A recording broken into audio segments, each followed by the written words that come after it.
అవకాశమే ఇవ్వలేదు.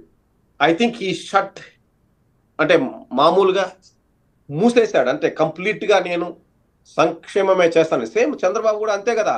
నేను విమానం ఎక్కి వేరే సింగపూర్ పోతానన్నాడు. పో పో సింగపూర్ పో, లేకంటే అమెరికాకు పో, లేకంటే కంప్యూటర్ కనిపెట్టొచ్చు, సెల్ ఫోన్ పెట్టు, లేకంటే హైదరాబాద్ పటంలో పెట్టు అని చెప్పారు. 2 సార్లు ఓడిచారు కదా! మొన్న ఓడిపోయాడు కదా మొన్న. చాలా yes. That is exactly what it made him to. Prabhakar గారు ఇక్కడ కీలకంగా మీరు మొత్తం అంటే 2019లో విజయాన్నంతా జగన్మోహన్ రెడ్డికి ఆపాదిస్తే ఇప్పుడు 2024లో ఓటమంతా ఆయనకి ఆపాదించేలా ఉన్నారు. ఆయనకి ఆపాదించాం. Yes, right. That is the true. I still stand on that point. Yes. కాదు ప్రభాకర్ గారు ఇక్కడ మరి సజ్జల కావచ్చు, లేకపోతే విజయసాయిరెడ్డి కావచ్చు, వైవి సుబ్బారెడ్డి కావచ్చు, వీళ్ళంతా చేసింది ఇప్పటివరకు మీరంతా విమర్శిస్తున్న దాంట్లో వాళ్ళ పాత్ర ఏం లేదంటారు ఈ ఓటమికి?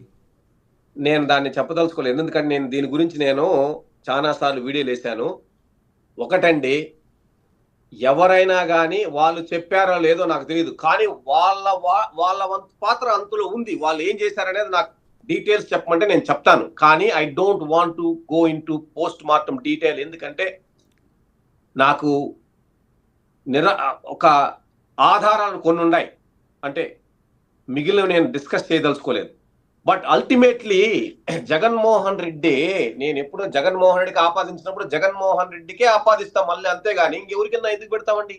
మీకు విషయం తెలిసిన, జగన్మోహన్ రెడ్డి 100% అధికారంలో ఉండి 151 సీట్లు సంపాదించిన తర్వాత జగన్మోహన్ రెడ్డిని ఎన్నిసార్లు అమ్మనా బూతులు తిట్టలేదు, ఎంతమంది తొడలు కొట్టలేదు, ఎంతమంది ఫారిన్ నుంచి సైకో అనలేదు, ఒక సీఎంను పట్టుకొని అనలేదా అండి? మీకు లేవా వీడియోలన్నీ గణేష్ గారు?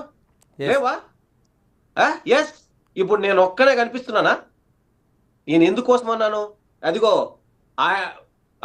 ప్రతిపక్షంలో ఉన్నప్పుడు అతని కుటుంబాన్ని టార్గెట్ చేసిన వాళ్ళని టార్గెట్ చేశాను, అధికారంలో ఉన్నప్పుడు వాళ్ళని టార్గెట్ చేశాను. ఇది కార్యకర్తల కోసమే చేశాను నేను. అంటే ఇక్కడే ప్రభాకర్ గారు ఇక్కడే ఒక కన్ఫ్యూజన్ ఏంటంటే, బయట వాళ్ళు ఎన్నైనా పర్వాలేదు, పార్టీ అంతర్లీనంగా ఇప్పటివరకు మీరు చెప్తున్న మాటల్లో జగన్మోహన్ రెడ్డిని భుజాలపైన మోసిన పంచ్ ప్రభాకర్ ఈ విధంగా మాట్లాడడం అనేది వాళ్ళు డైజెస్ట్ చేసుకోవట్లేదు. అసలు ఓటమికి గల కారణాలు మీ వీడియోలను కూడా వాళ్ళు ప్రచారం చేస్తున్నారు, మీ దృష్టికి వచ్చే ఉంటాయి ఇప్పటికి. చేసుకొని ఇట్ ఈస్ నథింగ్. ఖచ్చితంగా జగన్మోహన్ రెడ్డి మళ్ళీ గెలుస్తాడు, మళ్ళీ వస్తాడు. ఎందుకంటే నాకు ఈ ట్రెండ్స్ చూస్తే ఆంధ్రప్రదేశ్ ప్రజలు మళ్ళీ గెలిపిస్తారు ఖచ్చితంగా. కానీ మన పంథా మార్చుకోవాలనేదే నేను దానికోసమనే చేశాను. That's good. వాళ్ళు వింటే మంచిది పార్టీ, లేదంటే అది వాళ్ళ ఇష్టం. నేనైతే ఏ పదవి ఆశించడం లేదు, నాకు ఏ పదవి అవసరం లేదు. Yes, the truth. అంటే ఇంత బయట వ్యక్తులు ప్రభాకర్ గారిని ఇంత బాగా అర్థం చేసుకుంటుంటే పార్టీలో ఉండేవాళ్ళు ఎందుకు అర్థం చేసుకోలేకపోతున్నారు మీ వ్యాఖ్యల్ని? అదే ప్రాబ్లం. అది వారి కర్మ, వదిలేయి.